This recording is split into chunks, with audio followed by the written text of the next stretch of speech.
Welcome to Taylor's Book Club by the fire. I'm trying to get comfy. Welcome to another episode of Taylor James Lifestyle Show. The Taylor James Lifestyle Show. Anyways, enough with the formalities. My voice is a little raspy. I was having a real fucking badass karaoke truck fucking mobbing day today. Singing real loud. So, we're going to do our best to try to get through this anyways. So, today we're going to talk about a few books. Okay. We're going to start with the book I haven't read yet that I'm getting ready to read. This book was given to me by a friend. And it's called The 12-Week Year. I might have to just fucking hold this thing. Maybe I can prop it up on my belly. I swear I was using the boom mics for a while. Then I got these ones, and these ones are awesome until you need a boom mic. Anyways, The 12-Week Year by Brian P. Moran, and probably co-written or something by Michael Lennington. Get more done in 12 weeks than others do in 12 months. I think that's a fucking rad concept, and I think everybody should fucking read it. I mean, if it works, we'll find out. One of the things in life, and I might have even mentioned this in a previous podcast, but I just recently listened to Rob Dyrdek's podcast about kind of optimizing every aspect of your life and continuously trying to improve on or in every aspect of life and every part of your life.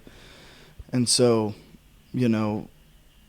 I'm the same way. I'm always trying to figure out what I can do better, whether it's work, whether it's play, whatever it is, like working on a truck or, figuring out a problem, a mechanical problem, you always try to get better and more efficient and figure out easier, better ways to do things. And so getting a book, from a really good friend about that type of stuff and like kind of optimizing, because I'm sure, and I don't know anything about the book, but I'm sure it is, it's got to be, some sort of a book about optimization and efficiency in life. A guide to creating results through focus, commitment, and accountability. I mean, fuck, you sold me. I would have bought the book. $25 or $31 in Canada. Shout out to our buddies up. I guess they're a little just east of us. They're north of the lower 48, but they're just east of Alaska. So, what's up, neighbors? Anyways, really excited to get this book started. Like I said, don't know anything about it. It was given to me by a friend that is an avid reader. Ooh, itch. Got an itch. Meh. Okay, we're good now. Given to me by a good friend who reads a lot, and I don't know if she read it. I forgot to ask her, actually. Let's look into the authors a little bit. So, whoops. We got a little bit of a cover fucking malfunction here. Anyways, so... Okay, so this Brian P. Moran is the founder and CEO of the Execution Company, an organization committed to improving the performance and enhancing the quality of life for leaders and entrepreneurs. He has saved the management... I'm not going to get into that. I think the neighbors are out and about. My neighbor's house is like just not on the other side of this window, but I look out the window, I can see his house. That's where the side of his house is. And obviously mine is the side of this house. Anyways, Melatonin's starting to kick in, getting kind of close to bedtime. But yeah. So I mean, this guy looks like a real.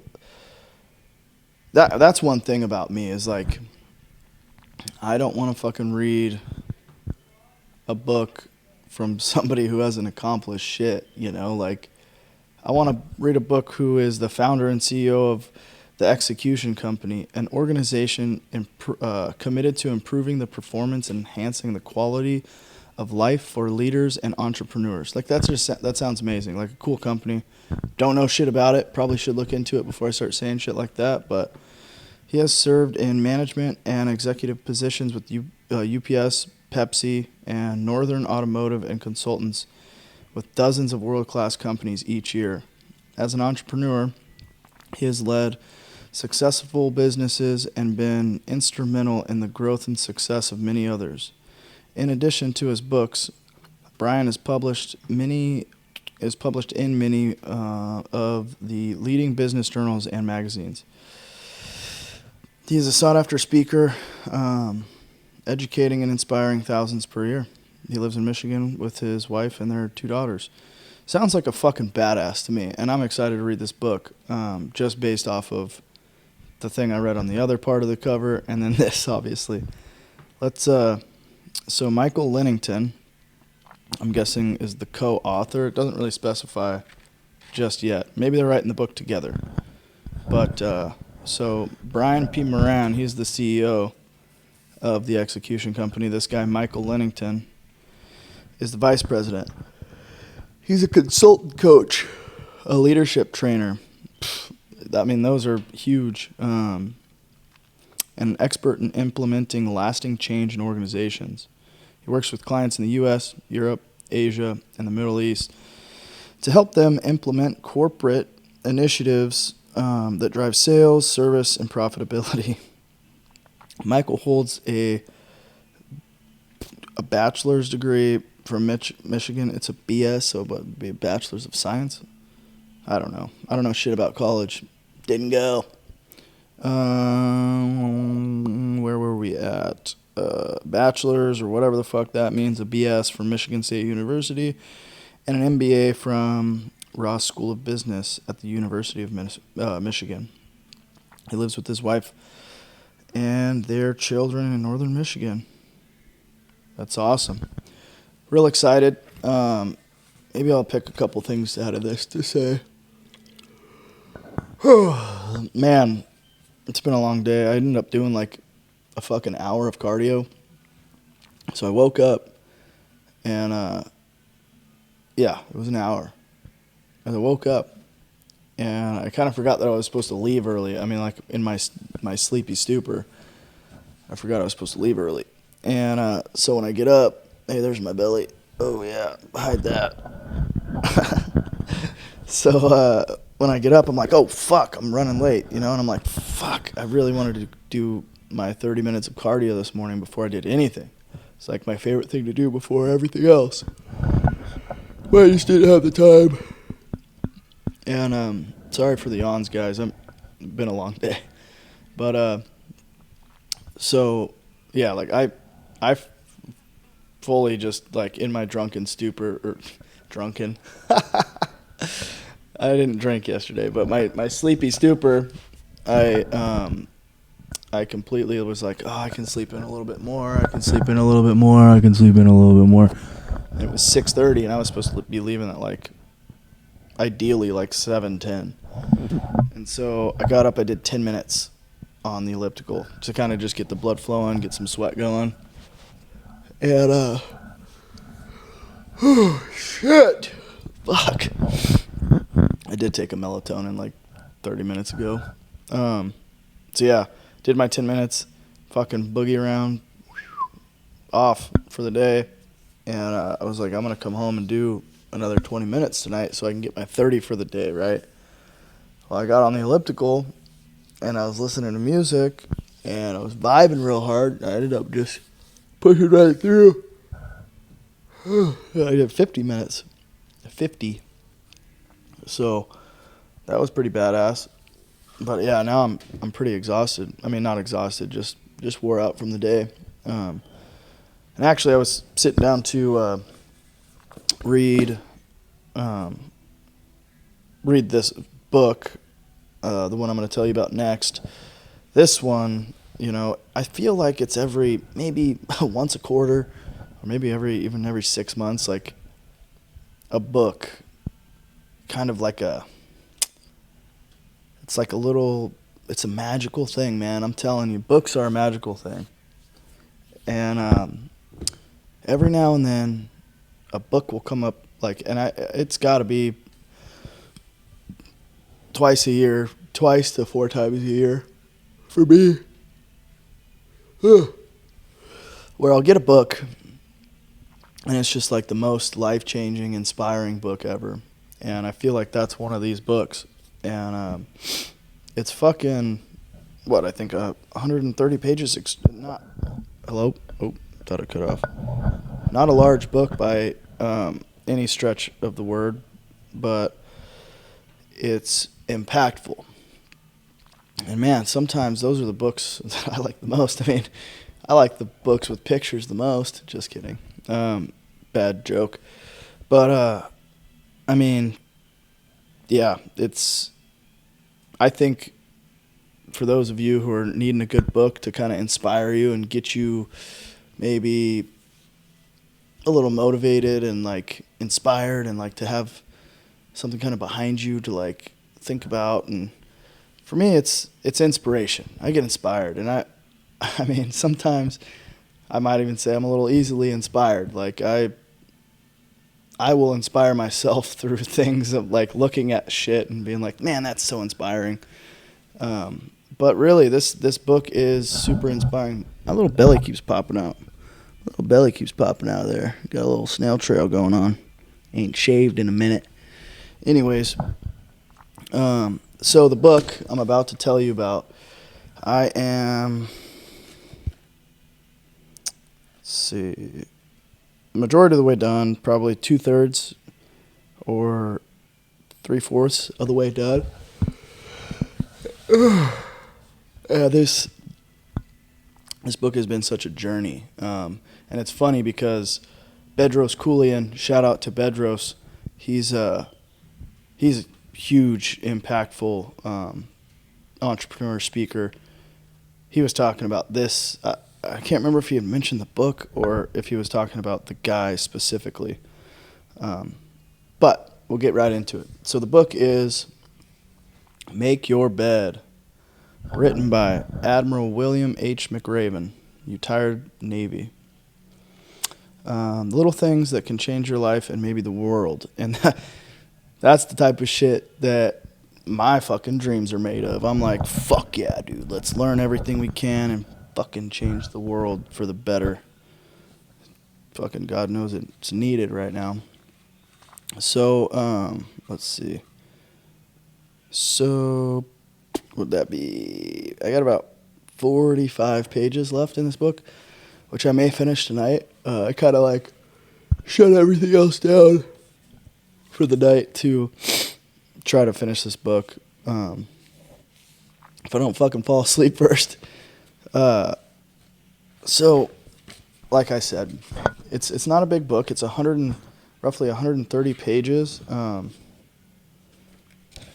And then it's 130 pages exactly, including, so it ends on 128, and then the last page is about William H. McRaven, which, I mean, this book is about him. It's about his life and what he's learned and his experiences. And man, dude's got a pretty sharp mind to like be able to,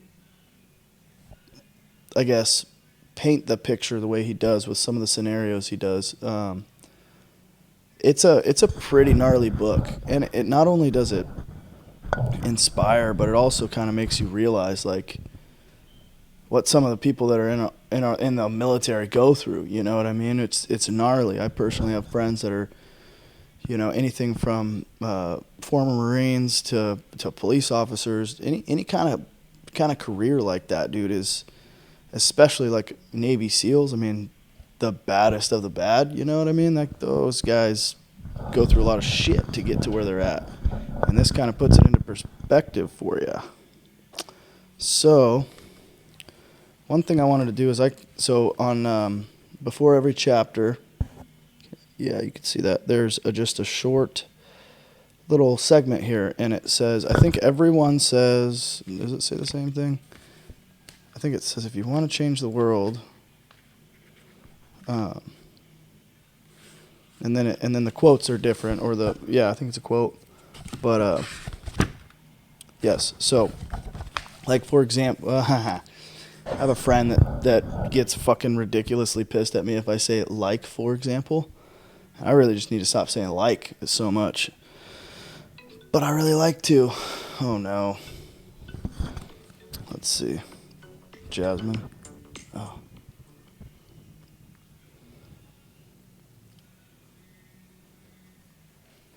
Sorry, it's my mom. I'll call her back. Anyways. So. Oh, fuck. The new KK's Priest album just dropped. I pre-ordered it, of course. But I just got a notification. Let's see. Released today. Well, fuck. No. They released one more song. Okay. So they're releasing songs slowly. You know, they came out with like one, and then a couple weeks later another one, and then a music video for that one, and they just came out with another one. I was like, oh, what? It's here? I keep forgetting that it's September 29th, though. Anyways, back to the matter at fucking hand here. So this book, like I said, every chapter has a little spot before it where it says, oh my God.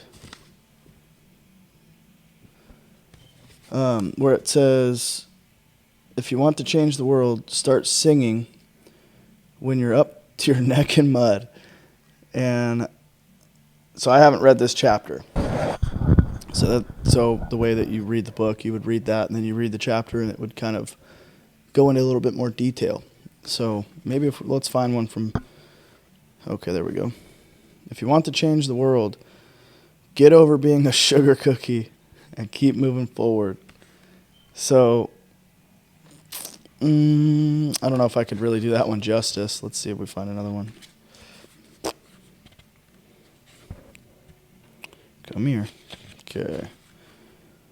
Well, this first one, the first chapter is, if you want to change the world, start off by making your bed. And I just love that. I love that. I love those little segments at the beginning. If you want to change the world, find someone to help you paddle. That's a big one, you know, like having a partner. I think, and I might have sometimes I get really stoned and I read these books, and so sometimes I misremember, or the way that I visualized it in my mind is what I remember rather than what I read. So bear with me here, but I believe in part of this he talks about like an example of finding somebody to help you paddle, or what did it say, paddle? Yeah, so you're in a rowboat, and you need somebody to help you paddle, and like if you're on one side and they're on the other, and you're rowing steadily, putting in sufficient work, and they're not, that boat's just going to go in a circle, right? And so like finding the right person to help you paddle is crucial. Let's see. Trying to remember. It's been kind of a lot going on, and so I think I read this chapter maybe a week or two ago. So I'm just trying to remember. But chapter 3, only the size of your heart matters. That's a killer chapter, man. If you want to change the world, measure a person by the size of their heart. And man, it's such a powerful book, dude. I could sit here and talk to you guys all day about it.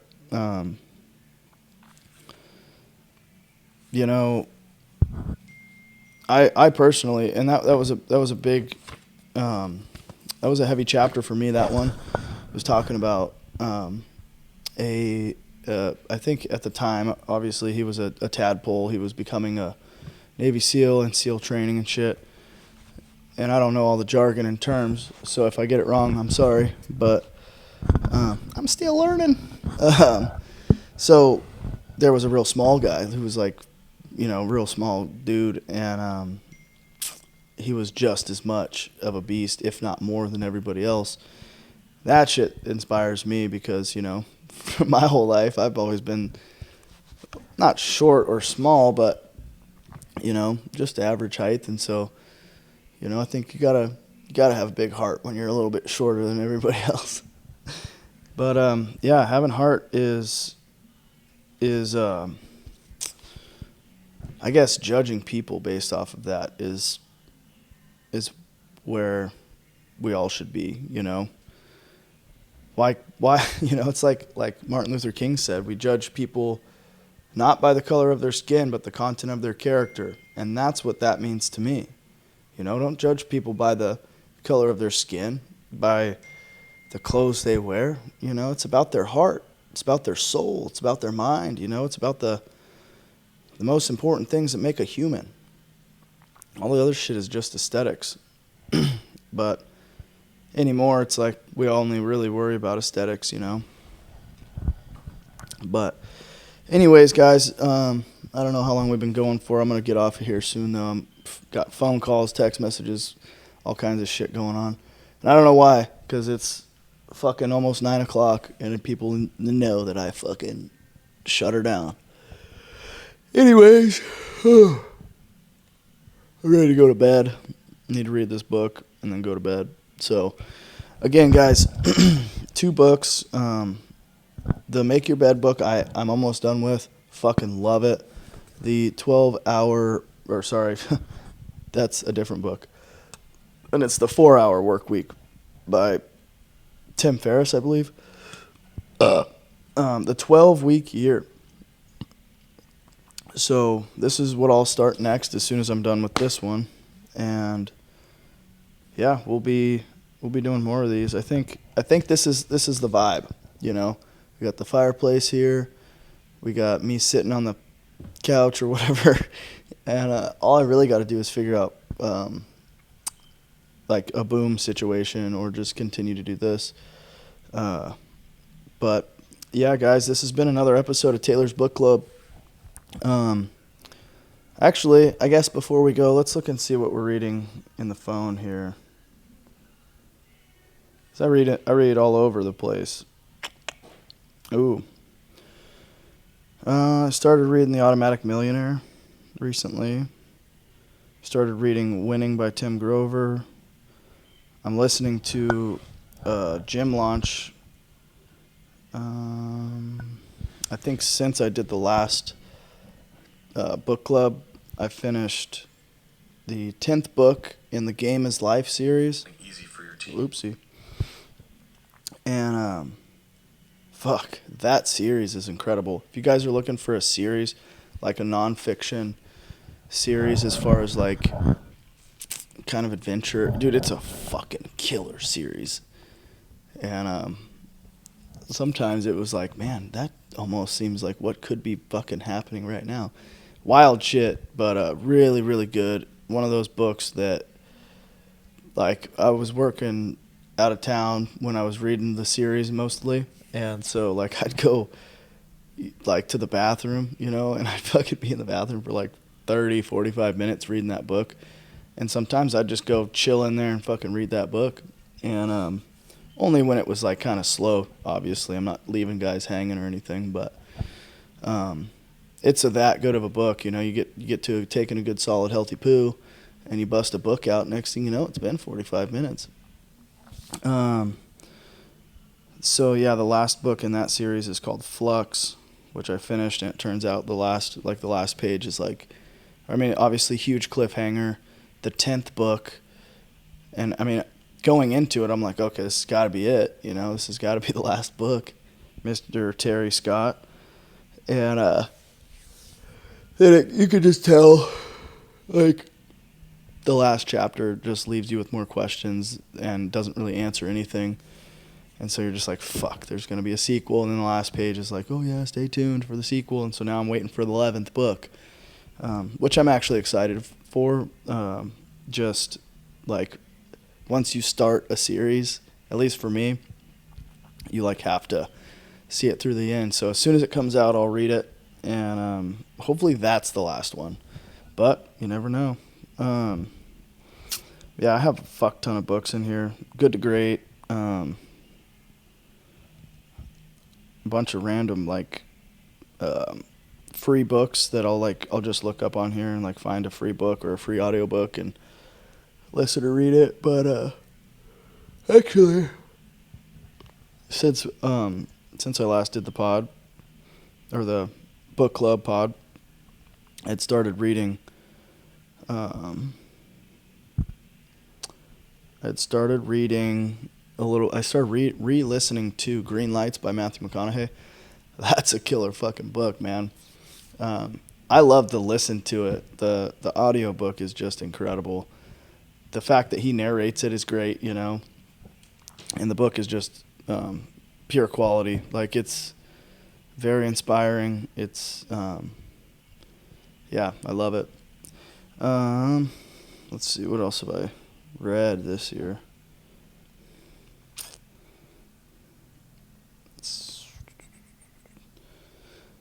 Yep.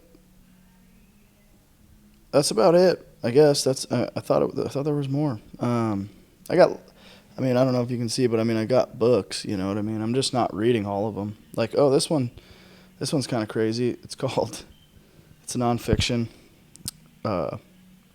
Ancient Evil by Sean Peck, which is crazy. I actually know the guy. Him and my uncle were in a band, and that Sean Peck is the lead singer. And this book, I can't remember if he said he wrote the album for the Ancient Evil album for his band and then wrote the book, or wrote the book and then wrote the album. I'm pretty sure he wrote the album first and then based this book off of the album, which is pretty cool. So I'm still reading that, chipping away at it. It's really hard for me to, like, I hate to get into a good nonfiction book when I need to be feeding my brain, like, healthy amounts of nonfiction information and, like, learning about the things that I'm doing and into and shit like that. And so, Delivering Happiness by Tony Hsieh. I guess he would have been the founder of Zappos, CEO of Zappos.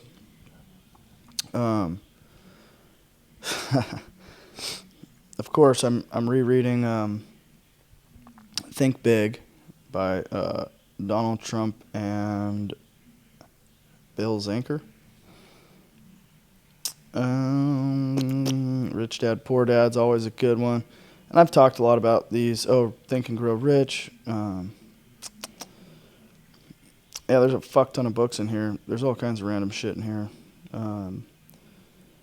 American Gods, great book. The Mafia Philosopher, Tale of Two Tonys.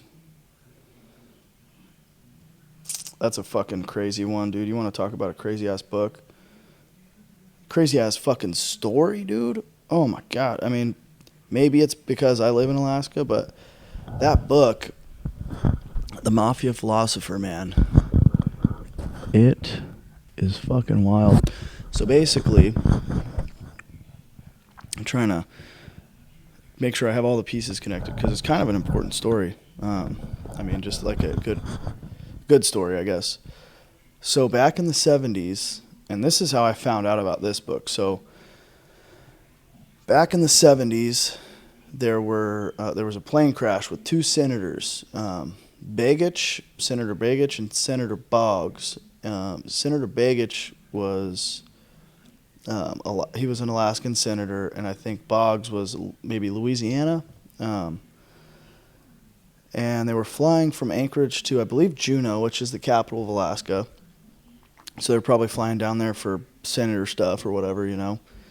And the fucking plane disappears, and that's not it's not uncommon here for that type of shit to happen. I mean, Alaska is huge. It's like fucking like half the fucking United States. It's fucking wild. And so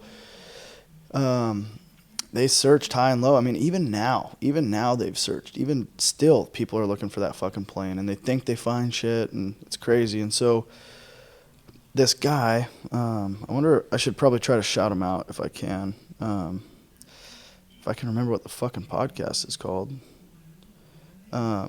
This guy, he's an investigative journalist, and he started investigating. Sorry, I'm all over the place here. Trying to find it. Yeah, it's kind of hard to find, but essentially what happened is, there we go. Season 1. Interesting. I wonder, that's not right. So this guy, I want to fucking see them all. Interesting. So this podcast, it was supposed to be called Missing in Alaska. I want to find out who it was. I kind of wanted to shout it out. Oh, actually, I found it. Okay, yeah. Missing in Alaska, an iHeart true crime. Let's see. So I'll give you the rundown here real quick that it says on the podcast thingy. Missing in Alaska is a deep dive into the mysterious disappearance of. I said senators. It sounds like they were congressmen. The disappearance of Hale Boggs and Nick Begich, whose plane was vanished in 1972 in Alaska. Despite the largest search in American history, no sign of the men ever surfaced. Somebody's revving an engine out there. Officials blamed ICE, and a nation consumed with Watergate and Vietnam quickly moved on. Yeah, I guess that was fucking right about that time. 2 decades later, a murderer and a bomber with mafia ties made a startling claim to the FBI. The plane was bombed. Was he lying? Journalist John Walczak? Walczak? Walczak? I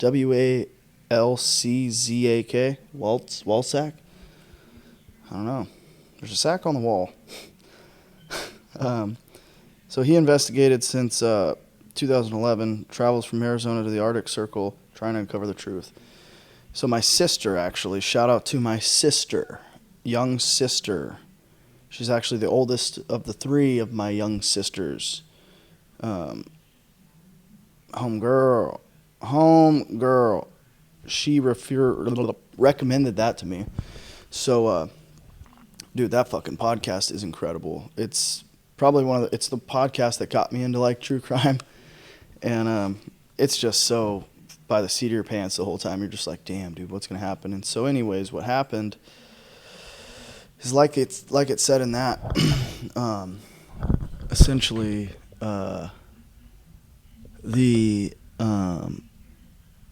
so there was a mafioso, 2 Tonys. He had a different name or a real name, but it's so crazy. So what happened is the plane goes missing. The fucking congressmen are missing. Nobody can find them. They still fucking can't find the plane in 2023. So I can't remember how it went down. It's worth a listen. I really, I know my fucking explanation is retarded and shit. Shout out to the R word. Yeah. Just kidding. Sorry for everybody that's going to be mad at me for that. So just super good to listen to it.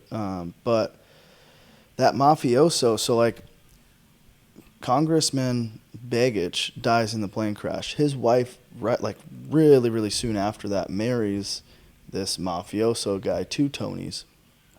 And his story is fucking wild. He's like, I don't remember exactly, but I know that he had like a heavy crime presence in Arizona and like maybe Jersey and like Vegas, and he was just all over the place. And one of his fucking things, like one of his fortes, I guess, is bombing. Like he was the bomb guy, you know? He was like the guy that fucking the Don calls to fucking put a car bomb in somebody's car. And so for years he denied the allegations that he had put a bomb in there. Up until like relatively recently, he was in jail. And what's kind of funny is itchy. The author of this book, Sean Atwood, was in jail with that guy, with the mafioso guy, and they were cellies, I believe. And I mean, Sean was on the podcast, interviewed and stuff, and talked about like how it was. And it's kind of crazy when you know that somebody's a piece of shit and they've done such gnarly things in their life, like killed people. And he killed a lot of people. Listen to the podcast and read this and read The Mafia Philosopher. He killed a fuck ton of people. There's places in Alaska where he's like, yeah, I just fucking went and dropped him off the bridge, like threw him off the bridge at Matanuska Bridge, just threw him off the bridge. Like, what the fuck? Buried him down Eklutna way or whatever, you know? It's like, what the hell? So you know he's a piece of shit. You know he's a fucking scumbag. He killed people that didn't deserve to die, too. No remorse. He always remained silent when it came to allegations regarding. Hold on, real quick. Regarding the plane bombing, but later on, while he's in jail with Sean Atwood, he becomes like this kind, compassionate, caring person. And so anyways, we're going to get this wrapped up. Just wanted to throw that out there. That's a fucking killer podcast to listen to. Killer book to read. The Mafia Philosopher, Tale of Two Tonys. Anyways, guys, with all that being said, this has been another episode of Taylor's Book Club by the Fire. Thanks, guys. Love you. Victory to everybody. Later.